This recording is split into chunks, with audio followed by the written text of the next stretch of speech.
So, what have we seen in states that don't have timely access to, particularly that post-acute care, if they're a moderate to severe TBI case? Again, the most common scenario, particularly if they cannot be served in their home, is they end up in a nursing facility. Now, the trick here is multifold, right? One is the nursing facilities are not equipped and designed to care for this population. This population is looking to rehabilitate.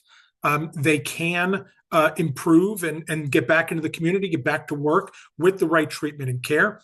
But the skilled nursing facility is not designed that way. They're designed for habilitation, keep people safe, to maintain their current medication. But in many cases, these are folks that are in a deteriorating physical and mental state.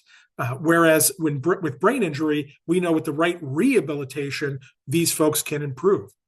The other disconnect is that skilled nursing facilities are not equipped, generally speaking, to deal with the age demographics we're talking about. With brain injury, particularly around car accidents, this skews to a much younger patient profile.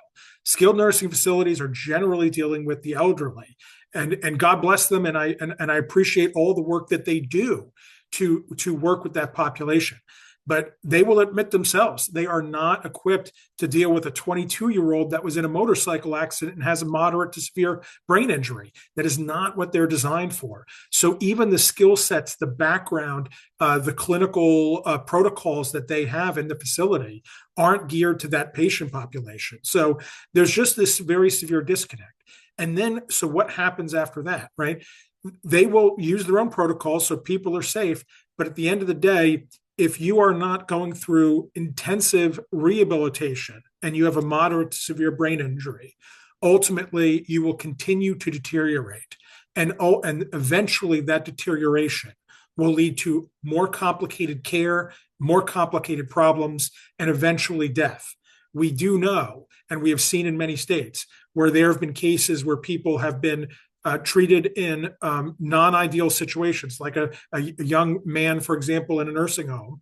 And we see that their life expectancy, their outcomes are exponentially worse than people that are put into than their same peers that are put into rehabilitation organizations geared toward rehabilitation for people with moderate to severe brain injuries.